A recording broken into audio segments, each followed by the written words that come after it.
ಈ ಎಪಿಸೋಡಲ್ಲಿ IUI ಯಾಕೆ fail ಆಗುತ್ತೆ, ಹಾಗಾದರೆ ಫೇಲ್ ಆದರೆ ಅದನ್ನು ಇಂಪ್ರೂವ್ ಮಾಡಲಿಕ್ಕೆ ಏನಾದರೂ ವಿಧಾನಗಳಿದೆಯಾ ಅನ್ನೋದ್ರ ಬಗ್ಗೆ ಮಾತಾಡ್ತೀನಿ. ಸೊ IUI ನೀವು ಎಷ್ಟೊಂದು ಜನ ನೀವು ಮಾಡಿಸ್ಕೊಂಡಿರ್ತೀರಾ, ಆಮೇಲೆ ಎಷ್ಟೊಂದು ಜನ ಕಮೆಂಟ್ ಸೆಕ್ಷನಲ್ಲಿ ಕಳಿಸ್ತಿರ್ತೀರಾ, ನಂದು IUI ಇಷ್ಟು ಸಲ ಮಾಡಿಸ್ದೆ ಅಷ್ಟು ಸಲ ಮಾಡಿಸ್ದೆ ಸಕ್ಸಸ್ ಆಗ್ತಾಯಿಲ್ಲ ಯಾಕೆ ಡಾಕ್ಟ್ರೇ ಅಂತ ಹೇಳ್ಬಿಟ್ಟು. IUIದು ಸಕ್ಸಸ್ಸು 20% ಅಷ್ಟೇ. ಓಕೆ, ಈಗ ನ್ಯಾಚುರಲಾಗಿ ಟ್ರೈ ಮಾಡೋದಕ್ಕಿಂತ IUI ಸಕ್ಸಸ್ ರೇಟು 20% ಜಾಸ್ತಿನೇ ಇರುತ್ತೆ. ಬಟ್ ಅದರದ್ದು ಓವರಾಲ್ ಸಕ್ಸಸ್ ರೇಟು 20% ಅಷ್ಟೇ. ಬಟ್ IVFದು ಸಕ್ಸಸ್ ರೇಟು 65ರಿಂದ 70% ಇರುತ್ತೆ. ಯಾಕೆ ಅಷ್ಟು ಕಡಿಮೆ IUIದು ಸಕ್ಸಸ್ ರೇಟ್ ಅನ್ನೋದ್ರ ಬಗ್ಗೆ ನಾನು ಹೇಳ್ತೀನಿ. ಸೊ ಈ IUI ಸಕ್ಸಸ್ ಆಗಬೇಕು ಅಂತಂದರೆ ನೀವು ಒಂದೇ ಸಲ ಸಕ್ಸಸ್ಫುಲ್ ಆಗಲ್ಲ, 4ರಿಂದ 6 ಸಲನಾದರೂ IUIಸ್ ನಾವು ಮಾಡಿಸ್ಕೊಳ್ಬೋದು ಒಬ್ಬರಿಗೆ, ಒಂದು ಕಪ್ಪಲ್ಗೆ. ಸೊ ಅದಾದಮೇಲೂ ಆಗ್ತಾ ಇಲ್ಲ ಅಂದಾಗ ನಾವು ಅದು ಯಾಕೆ ಸಕ್ಸಸ್ ಆಗಲಿಲ್ಲ ಅನ್ನೋದ್ರ ಬಗ್ಗೆ ನಾವು ಸ್ವಲ್ಪ ನೋಡ್ಕೊಂಡ್ಬಿಟ್ಟು ಆಮೇಲೆ ನೆಕ್ಸ್ಟ್ ವಿಧಾನ ಅಂತಂದರೆ IVFಗೆ ನಾವು ಸ್ವಿಚ್ ಓವರ್ ಆಗಬೇಕಾಗತ್ತೆ. ಸೊ ಈಗ IUI ನೀವು 4ರಿಂದ 6 ಸಲ ಮಾಡುವಾಗ ಪ್ರತಿ ಸೈಕಲ್ಗೂ ಒಂದು ಸಲ ಫೇಲ್ ಆದಾಗ ನಾವು ಯಾಕೆ ಫೇಲ್ ಆಯಿತು, ನೆಕ್ಸ್ಟ್ ಟೈಮ್ ಏನು ಮಾಡ್ಬೋದು ಇಂಪ್ರೂವ್ಮೆಂಟು ಅನ್ನೋದ್ರ ಬಗ್ಗೆ ನಾವು ಯಾವಾಗಲೂ ನಾವು ನಮ್ಮ ಸೆಂಟರಲ್ಲಿ ನಾವು ಗಮನ ಕೊಡ್ತೀವಿ.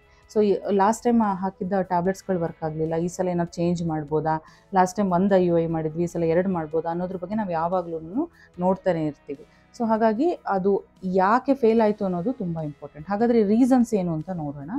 ಸೊ IUI ಫೇಲ್ ಆಗಲಿಕ್ಕೆ ಏಜ್ ಒಂದು ಇಂಪಾರ್ಟೆಂಟ್. ಸಪೋಸ್ ನಿಮಗೆ ಯಂಗ್ ಇದ್ದವರಲ್ಲಿ ಬೇಗ ಸಕ್ಸಸ್ ಆಗೋಗುತ್ತೆ, 1 ಸೈಕಲ್ ಅಥವಾ 2ನೇ ಸೈಕಲಲ್ಲೇ ಸಕ್ಸಸ್ ಆಗಿಬಿಡುತ್ತೆ.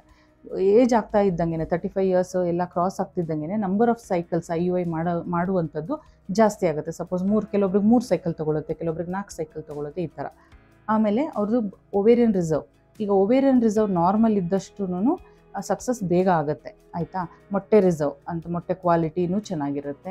ಅಕಸ್ಮಾತ್ ಅದೇ ಎಗ್ ರಿಸರ್ವ್ ತುಂಬ ಕಡಿಮೆ ಆಯಿತು, ಸಪೋಸ್ AMH 1.3ಗಿಂತ ಕಡಿಮೆ ಬಂತು ಅಥವಾ AMH ಜಾಸ್ತಿ ಆಯಿತು, ಸಪೋಸ್ ಒಂದು 5ಕ್ಕಿಂತ AMH ಜಾಸ್ತಿ ಆಯಿತು ಅಂತಂದರೆ ಸಕ್ಸಸ್ ಆಗೋದು ಸ್ವಲ್ಪ ಕಡಿಮೆ ಆಗುತ್ತೆ. ಯಾಕಂದರೆ ತುಂಬ ಎಗ್ಸು ಇರಬಾರ್ದು, ತುಂಬ ಕಡಿಮೆ ಎಗ್ಸು ಇರಬಾರ್ದು. ಓಕೆನಾ. ಆಮೇಲೆ PCODನಲ್ಲೂ ಅಷ್ಟೇ, PCODನಲ್ಲಿ ಒಂದೇ ಮೊಟ್ಟೆ ರಿಸರ್ವ್ ಜಾಸ್ತಿ ಇರುತ್ತೆ, ಇಲ್ಲ ರೆಸ್ಪಾಂಡ್ ಆಗಲ್ಲ, ಈ 2 ಥರದ ಪ್ರಾಬ್ಲಮ್ ಇರುತ್ತೆ. ಸೊ ಅವರಲ್ಲೂ ಕೂಡ IUI ಸಕ್ಸಸ್ ಆಗೋದು ಸ್ವಲ್ಪ ಟೈಮ್ ತೊಗೊಳ್ಳೋದು. ಇನ್ನೊಂದು ರೀಸನ್ ಏನು ಹೇಳ್ತೀವಿ ಅಂತಂದರೆ ಹಾರ್ಮೋನ್ ಡಿಸ್ಟರ್ಬೆನ್ಸಸ್. ಸಪೋಸ್ ಥೈರಾಯ್ಡ್ ಇರ್ಬೋದು, ಕಂಟ್ರೋಲಲ್ಲಿ ಇರಲ್ಲ, ಅಥವಾ PCODನಲ್ಲಿ ಹಾರ್ಮೋನ್ಸ್ ಏರ್ಪೇರ್ ಆಗಿರುತ್ತೆ, ಅಥವಾ ಮುಟ್ಟಿನ ಡಿಸ್ಟರ್ಬೆನ್ಸಿಂದ ಅವನ ಬಾಡಿನಲ್ಲಿ ತುಂಬಾ ಹಾರ್ಮೋನ್ ಡಿಸ್ಟರ್ಬೆನ್ಸ್ ಇತ್ತು ಅಂದ್ರೂ ಕೂಡ ನಮಗೆ ಸಕ್ಸಸ್ ಆಗಲಿಕ್ಕೆ ಸ್ವಲ್ಪ ಟೈಮ್ ತೊಗೊಳುತ್ತೆ.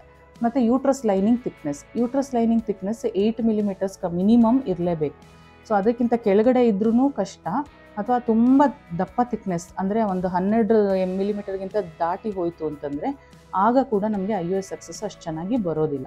ಆಮೇಲೆ ಈಗ ಎಗ್ ನಾವು ಸ್ಟಿಮ್ಯುಲೇಟ್ ಮಾಡಿದಾಗ 1 ಅಥವಾ 2 ಎಗ್ ಬಂದರೆ ನಮಗೆ ಸಾಕಾಗುತ್ತೆ IUI ಸೈಕಲಲ್ಲಿ. ಸಪೋಸ್ ತುಂಬ ಎಗ್ಸ್ ಬಂದುಬಿಡ್ತು ಅಂದರೆ ಹೈಪರ್ ಸ್ಟಿಮ್ಯುಲೇಷನ್ ಅಂತ ಹೇಳ್ತೀವಿ.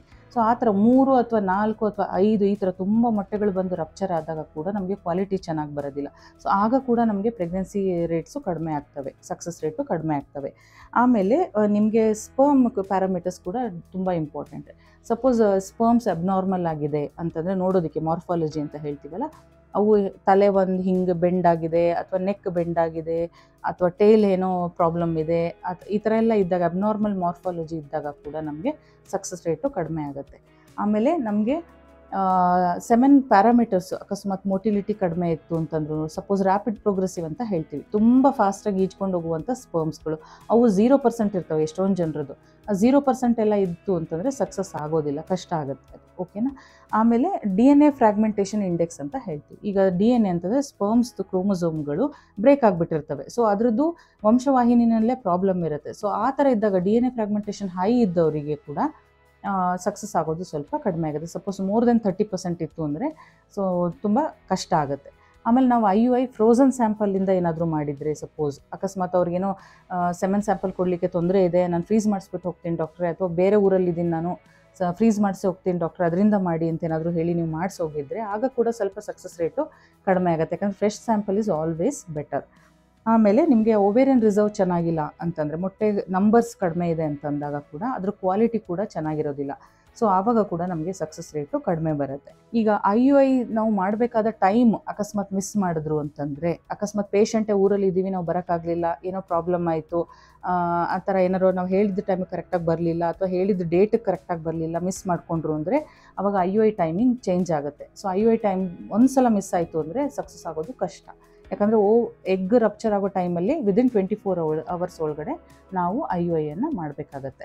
ಈವನ್ ನಮ್ಮ ಡಾಕ್ಟರ್ಸಿಂದ ಏನಾದರೂ ನಾವು ಕರೆಕ್ಟಾಗಿ ಟೈಮಿಂಗ್ಸ್ ಕರೆಕ್ಟಾಗಿ ನಾವು ನಿಗದಿ ಮಾಡಲಿಲ್ಲ ಅಂದಾಗ ಕೂಡ ನಮಗೆ IUI ಸಕ್ಸಸ್ ರೇಟು ಬರೋದಿಲ್ಲ. ಇನ್ನೊಂದು ವೆರಿ ಕಾಮನ್ಲಿ ನೋಟೆಡ್ ಏನಂದರೆ, ನಾವು ಫಾಲಿಕಲ್ಗೆ ರಪ್ಚರ್ ಆಗೋಕ್ಕೆ ಇಂಜೆಕ್ಷನ್ ಕೊಟ್ಟಾಗ ಫಾಲಿಕಲ್ ಒಡೆಯೋದಿಲ್ಲ. ಸೊ ಅದೊಂದು ದೊಡ್ಡ ಪ್ರಾಬ್ಲಮ್ ನಾವು ನೋಟಿಸ್ ಮಾಡಿದ್ವಿ. ಎಲ್ಲ ಸಿಸ್ಟ್ಗಳಾಗ್ಬಿಡುತ್ತೆ.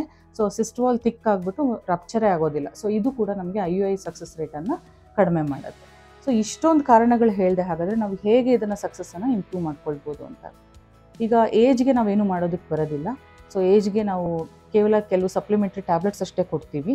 ಮತ್ತು ಯೂಟ್ರಸ್ ಲೈನಿಂಗ್ ತೆಳ್ಳಗಿದೆ ಅಂದರೆ ನಾವು ಅದಕ್ಕೆ ಕೆಲವು ಟ್ಯಾಬ್ಲೆಟ್ಸನ್ನು ಕೊಡ್ತೀವಿ. ಯೂಟ್ರಸ್ ಲೈನಿಂಗ್ ದಪ್ಪ ಇದೆ ಅಂತಂದರೆ ನಾವು ಅದರ ಬ್ಲಡ್ ಸರ್ಕ್ಯುಲೇಷನ್ ಇಂಪ್ರೂವ್ ಮಾಡಲಿಕ್ಕೆ ಅಂತ ಕೆಲವು ಟ್ಯಾಬ್ಲೆಟ್ಸ್ ಕೊಡ್ತೀವಿ. ಲಾಸ್ಟ್ ಟೈಮೆಲ್ಲ ಬರೀ ಸಿಂಗಲ್ IUI ಮಾಡಿಸ್ಕೊಂಡು ಟೈಮಿಂಗ್ ಮಿಸ್ ಆಗಿದೆ ಅಂದಾಗ ನಾವು ಅಂಥವ್ರಿಗೆ ಡಬಲ್ IUIಯನ್ನು ಮಾಡ್ಬೋದು. ಅಂದರೆ ಒಂದು ಎಗ್ ರಪ್ಚರ್ ಆಗೋಕ್ಕಿಂತ ಮುಂಚೆ, ಇನ್ನೊಂದು ಎಗ್ ರಪ್ಚರ್ ಆದ ನಂತರ. ಸೊ 2 IUIಯನ್ನು ಮಾಡಿಸ್ಕೊಳ್ಳಿ ನೀವು.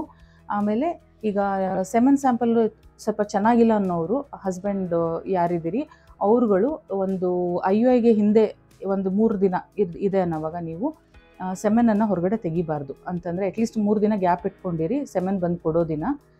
ಆ ಥರ ಇದ್ದಾಗ ಕ್ವಾಲಿಟಿ ಚೆನ್ನಾಗಿ ಬರುತ್ತೆ. ಅಕಸ್ಮಾತ್ ಯಾರಿಗೆ ಸೆಮೆನ್ ಕೊಡಲಿಕ್ಕೆ ತೊಂದರೆ ಇದೆ ಅನ್ನೋರು ಒಂದು 2 ಸ್ಯಾಂಪಲ್ ಆದರೂ ಮಿನಿಮಮ್ಮು ಬ್ಯಾಕಪ್ ಸ್ಯಾಂಪಲ್ ಥರ ಅದನ್ನು ಫ್ರೀಸ್ ಮಾಡಿಸ್ಬಿಟ್ಟು ಇಟ್ಟಿರಿ. ಅಕಸ್ಮಾತ್ ನಿಮಗೆ IUI ದಿನ ಕೊಡೋಕ್ಕಾಗಲಿಲ್ಲ ಅಂದರೆ ನಾವು ಅದನ್ನು ಯೂಸ್ ಮಾಡ್ಕೊಳ್ತೀವಿ. ಆಮೇಲೆ ಯಾರು IUIಗೆ ಹೋಗ್ತಾ ಇದ್ದೀರಾ ಅವರು ಹಸ್ಬೆಂಡ್ ಅವರು ಮಿನಿಮಮ್ ಒಂದು 35ರಿಂದ 40 ನಿಮಿಷ ವಾಕಿಂಗ್ ಹೋಗಲೇಬೇಕು. ಆಮೇಲೆ ನೀವು ಸ್ಮೋಕಿಂಗನ್ನು ನಿಲ್ಲಿಸಬೇಕು, ಡ್ರಿಂಕ್ ನಿಲ್ಲಿಸಬೇಕು, ಪಾನು ಗುಟ್ಕ ಏನು ಸೇವನೆ ಮಾಡಕೂಡ್ದು.